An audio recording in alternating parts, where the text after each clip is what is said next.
Hello and welcome to The Nation. On today's special show, I'm honoured to have an award-winning cookbook author, Mona Gill, joining me. Mona has spent a lifetime cooking for her family, as well as being an ambassador for nourishing her family. She's only started writing cookbooks at the ripe age of 70 and has since published over 20 award-winning books, among them Fruitastic and Vegemania. And of course, she's also netted various global awards, including the numerous Gourmet World Cookbook Award. I could go on, but thank you for joining us in the studio, Mona. Such a pleasure to have you. I must say, you know, you are a walking example, proof of the wonderful recipes that you put out as well.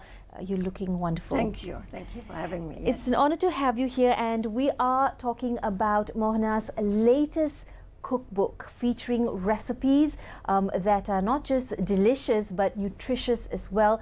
Cookbook is called Moringa-licious, and it will be available soon. Yes, at the end of the month. Yes. Moringa-licious, walk us through the journey towards this book and why moringa.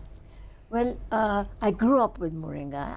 I'm from Myanmar, so as a young child we had a lot of moringa trees in our garden, and my mother always cooked with moringa leaves, the drumstick, the flowers as well. So that's something that I grew up with, so it was nothing new for me. And when I came to live in Malaysia, then we had moringa trees in our garden, and we still use the drumsticks to put into our sambars and to put into our dals, and the leaves again sometimes stir fried. And I think there's so much that you can do with moringa, but initially we did only a few recipes. But I think when the lockdown came, and I had so much more time, and we were cooking from the house, and I was thinking, we have these trees, how else can we incorporate moringa into our daily lives? So we started to experiment with different kinds of recipes. And I also have two Filipino helpers, and moringa is very big in the Philippines. So these girls, they cook every single day with moringa. And I'm going in the kitchen and I'm seeing them making moringa stews, making moringa soups, making moringa omelette, and so on. And so when I started to think about writing another book, and I thought, why not write about moringa? Because it's so versatile and you can use it in so many different ways. Plus, it is supposed to be a miracle tree. It is supposed to be the tree of life. And Jesse, we grew up with moringa, but it's only in the last 15 or 20 years suddenly the world has woken up to this moringa tree as being a miracle tree, and a tree that would cure 300 diseases and all kinds of cancer, everything else. So a lot of research is being done on the moringa tree, but mainly in terms of medicine, in terms of oils and creams and so on and so forth. And because my area of interest is food, so I thought, let me concentrate on how we can use moringa in our daily lives. Right, and you're advocating the use of this miracle tree, because you say every single part, from the flower to the leaf to the fruit of the tree, is all usable, and it's of course healthy. But you're also saying that because we have it in abundance, why go take a capsule or powder? Take it in its most natural form, which is available abundantly in our own country and our backyard. Yeah. So I'm talking about from garden to table, you know. So it grows there, so you just pluck it from your garden and bring it to your table and cook it in any kind of way that you fancy. And as I was experimenting to write to this book, I began to realize that, hey, we can use it in any cuisine that you want. So we have in Japanese, in miso soup, we put some moringa, then you can make pancakes out of it.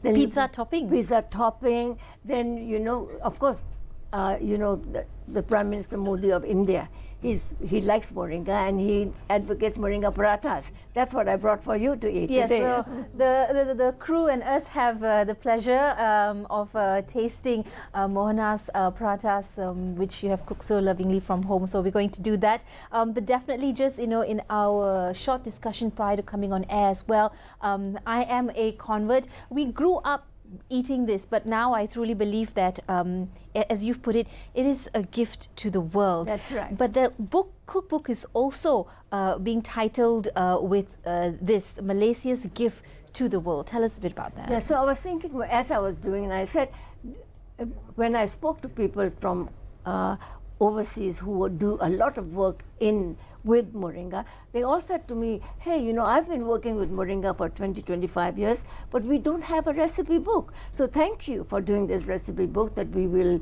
use it. Then I thought, just why not we launch this book as Malaysia's gift to the world. And so we have used all kinds of recipes, Indian, Burmese, Chinese, Japanese. So any cuisine, actually. You make a lovely thosai and you put moringa flowers on it. So you can do whatever you want with it. And I thought anyone, whichever part of the world they are in, if they want to try some of these recipes, they can do it, what they like, and just add moringa to it. Of course, in those countries where you don't grow the moringa tree, then you can use the moringa powder. And even for people like us, if we want to use moringa powder, it's so easy. You just dry your leaves, but not in the sun, in the cool. And when it is completely crisp, then you put it in your blender, and you can blend it and keep it in a bottle, and you can make smoothies out of it, or you can put it over your salad, or whatever you want to do. So I think people around the world are also very interested to see how we can incorporate moringa into our daily life as food. Which is what the cookbook offers as well, because we understand that it's the only cookbook of its kind. That's correct. In the world. Yes. Somebody said to me, called me from the US and said to me, Mohana, do you realize in the whole world, this is the only book that is devoted completely to moringa recipes.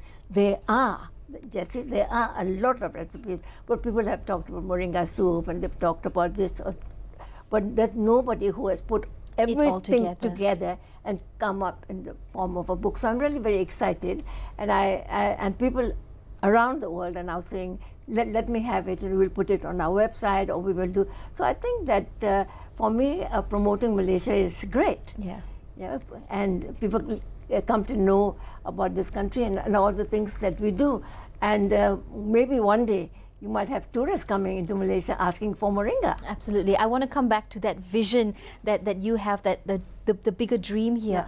Yeah. But we talk about, you know, the research behind this, and of course there's plenty of scientific evidence.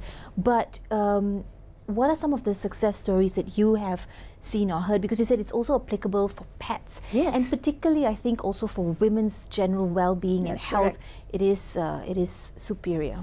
But when you look through the net and you look at all the research that has been done, there is a lot of evidence there that people have used moringa and have managed to cure this disease or that disease or whatever.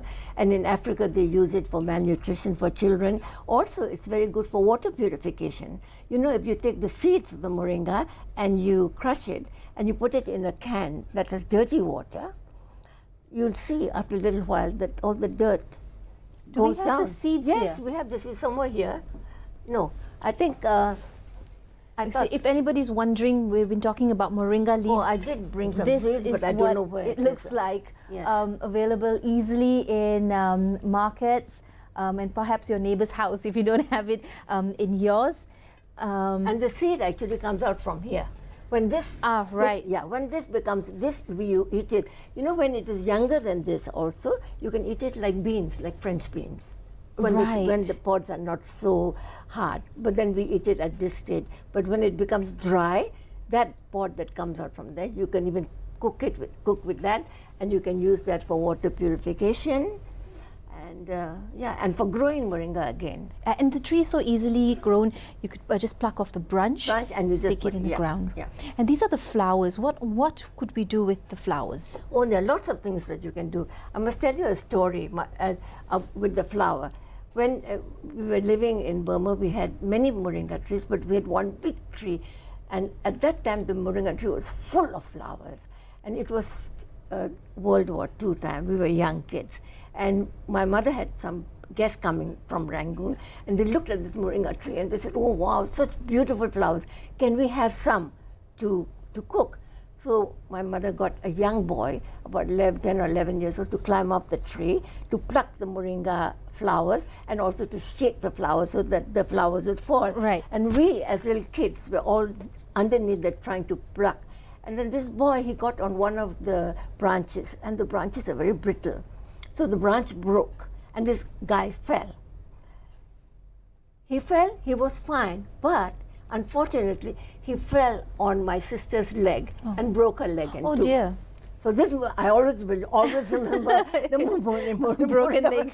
And just at the time of the war. But you can make fritters out of this, but my mother makes a moringa flower pickle. Oh. Pickle out of it. So in our house, we always have moringa flower pickle. Wow, I would never have put that together as a and tasty recipe. as well, and also nutritious. What is your bigger vision? You say that this can be turned into an industry. One day, perhaps the world will come to Malaysia Yes. to look at moringa trees. Yes, because it is so easy to plant, and I think if people who are in authority and people who have the power to do it, if they decide, that we are going to grow lots more moringa trees, and then I think that even like our food hawkers who sell foods, we can do a very nice nasi lemak with moringa. So maybe somebody would say, okay, I'm going to now, because it's so simple. It's exactly the same recipe like you do your nasi lemak. The only thing is you add moringa leaves to your rice, so it becomes slightly green, and then of course it's got a lot of nutritional value. So maybe we can sell this as Malaysia's, in Malaysia you come and you can have moringa nasi lemak. Similarly, we can also do with moringa a lot of Malay sweets, like unde-unde, Kuih, or any other kuih lapis, whatever it is, all those kuihs that we use pandan, we can add moringa to it. So it is very, very versatile. So if somebody wants to start a business of saying, I'm going to sell everything moringa, so whether it is a nasi lemak, or whether it is a pancake, or whether it is the different kinds of kuihs or fritters, you can make a big business of the moringa licious. There you are. There you are.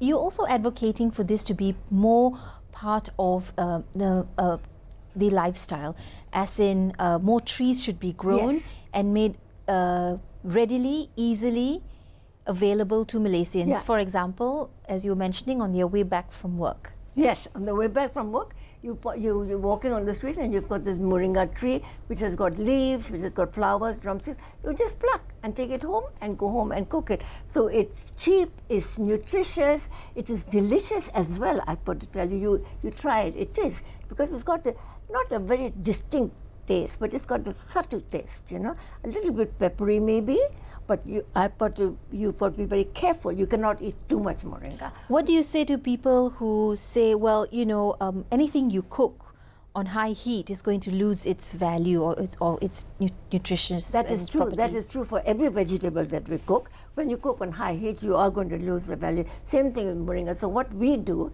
what I think we should do is that you put moringa only towards the end. So for example, your pizza is ready. So you just pluck your moringa leaves, wash them thoroughly, very thoroughly, and then sprinkle them on your pizza. So it just wilts and you can eat it, that is fine. Similarly, in anything that you do, soups, when we make moringa soup, you put the leaves only towards the end. Because it can be eaten raw as well. That's correct. The entire, from the flower to the thing. We've got some, is this you with your grandson here? Yes. Wonderful. I remember growing up, and when Mom used to buy this, we used to be like, oh, we have to eat this for lunch today. Not very excited, but here I am many years later raving about how wonderful this is. What made you get into this line, or what made you get into wanting to write or author cookbooks at a later stage in your life? I never ever thought that I would write or could write even. And I was happily married, and I think the first 12, 15 years of my life with my 3 children, I think those were the best years of my life. I enjoyed being with them, cooking with them, taking them, doing all the things. But I think once the children graduated and even one of my sons got married, then I began to think that I want to do something that is of interest to me. And I've always enjoyed cooking, even as a young child. When I was studying overseas, everybody would invite me to say, come and cook some curry for me or do something. So I really enjoyed that. So I thought I would do that. And so everybody said, write a cookbook, write a cookbook. And I thought about it, and I looked and I found there are 50,000 cookbooks of every genre, everything that you want. So I decided to write something a little bit different. So my first book is Frutastic. Because in our house, my husband is a great advocate of healthy living. And so we eat a lot of fruits. So I wrote my first book called Frutastic. And the Frutastic is a cookbook with a little bit of a difference. It's first part of it tells you a little bit about the fruit, where it originated from, etc. And then a little bit about the nutritional value, very little, because people don't have time to read. And then the second part of the book, all the recipes. Right. So it becomes a storytelling in a way as well, Yes. which you can incorporate in your life. What you're seeing on screen are just some of the books. These are children's books, yes. 6 out of 20 books. And yes, that's right. What I'm holding here as well is a children's version. So not just adult cookbooks, but also stories for children to understand, and perhaps for children to even cook. That's right, to cook together, yes. My grandson loves to cook. He comes and says, Mom, let's cook together. So we cook together and have a lot of fun, yes. Oh, that's wonderful, because you know, it's something parents and children can get together and do as well. I'm just flipping through this. You know, parents have this big challenge of how do I get my kids to eat more healthy? My kids see anything green and they're in the other direction already. Yes, that's when I wrote the first 2 books, Frutastic and Vegemania, and they all got awards, best in the world. Then the parents came to me and said, Mrs. Gill, what do we do? Our children don't eat fruits and vegetables. Then I wrote these books, Haley's Frutastic Garden and Haley's Vegemania Garden. And by the way, Haley is my granddaughter. Oh, lovely. So at that time she was born, so I wrote this book for her. And then of course, at the moment, I also write books for my grandson. Yes, the children are very much part of it. And I think children will always eat what they have helped to cook, always. Right. Even if you tell your child, bring the cucumber and just cut it up for me, he'll say, when he's eating, he'll say, this is what I cut up. So I think if you want to involve your children in this healthy sort of cycle, you've got to get them to be involved in it. How do you see, I mean, that's a great point, and I think it's also a tip for many of us younger parents trying to, you know, inculcate having that healthy living and healthy lifestyle when you involve the children. But how do you see this getting into the dining sector or even fine dining? Because it is superior in its nature. Every part can be used. You know, it can be something that's this very is a challenge to enticing. the Michelin chefs and the very, you know, fancy chefs to see how they can incorporate moringa into those very fancy dishes. And it can be done quite easily. We even do a nice moringa leaf tempura, you know, tempura out of it. So anything that you want, I think if I had the time, maybe, you know, you could sit down and really innovate different kinds of cuisine, and it could be your bestseller. Could be something, I'm going to go and I'm going to eat this particular dish that has got moringa in it, and which is technically has much more nutrients. Health aside, anti-aging as well. Yes. It has those properties. Yes, so they say, yes. As we search for all sorts of topical or chemical products to make us appear younger, this is a natural supplement, if you will. How does it really work with anti-aging? And I want to come back to your pet as well. You said you have a pet that's a little bit older in age, but after you fed your pet with these leaves, because it was better. In our house, we use a lot of moringa. So I said, well, let's just put in some in the food. So we take the leaves and we just blanch them and make a puree out of it and add it to the. So I mean, my children would tell me it's my imagination, but I seem to think that he can walk better now and is much more alert than he was.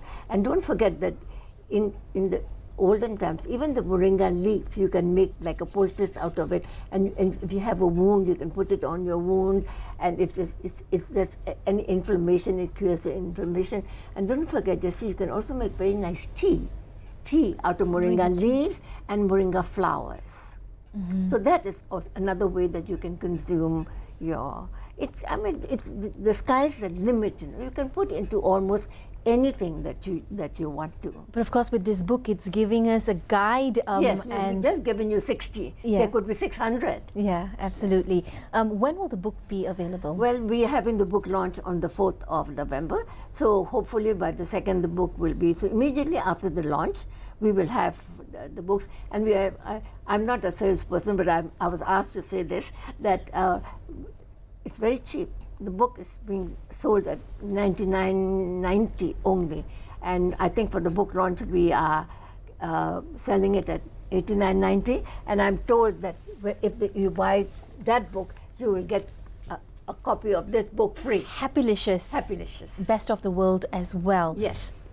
This book is not launched yet, but it's already been nominated. Yes. Mona. We have 3 nominations for this book under the category of innovation, category of nature, because it's nature, and because it's a book that is written, a single subject book, because the whole book is written only on Moringalicious. So I know that we have got the award. The only thing is that we don't know whether we are going to have 1, 2, or 3. Oh, but that's a nice problem to have. Yes.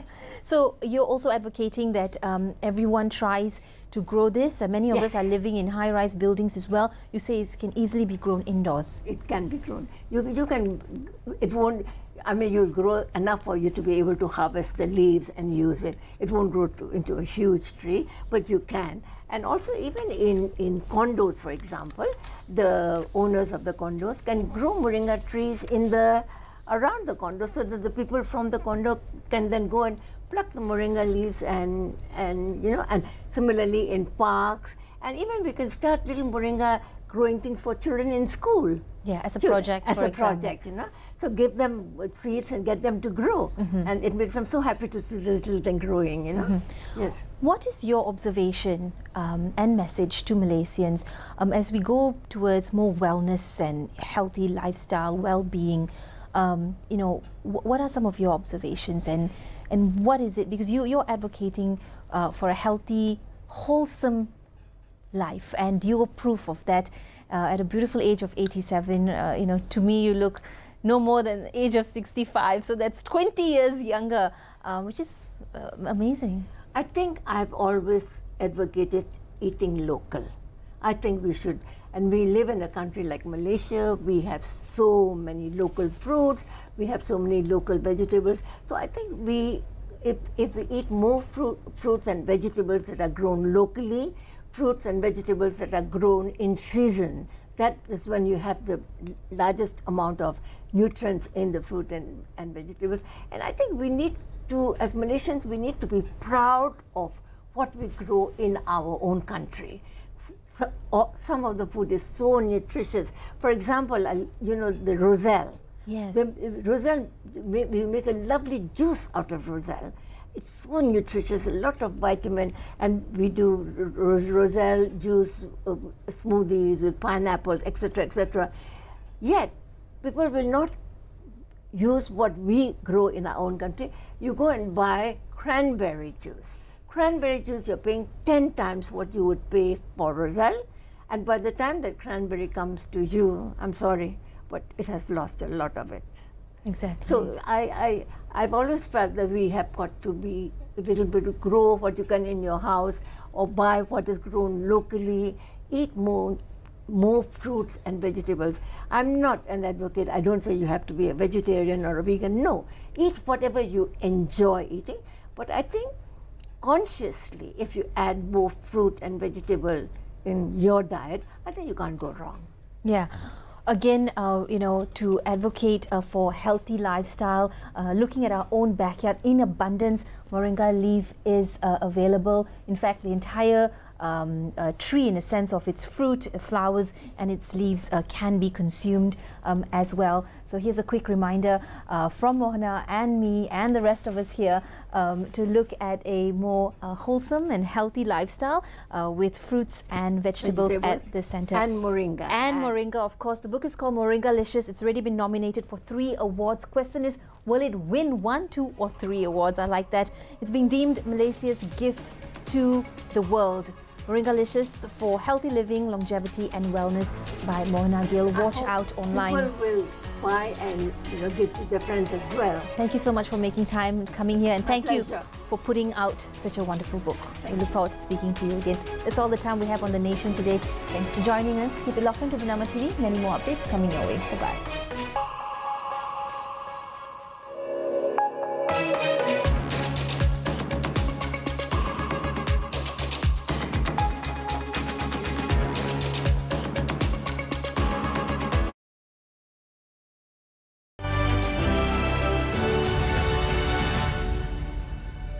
Kementerian Kesihatan diperuntukkan 41.2 bilion ringgit. Satu kenaikan besar, peningkatan terbesar daripada kalangan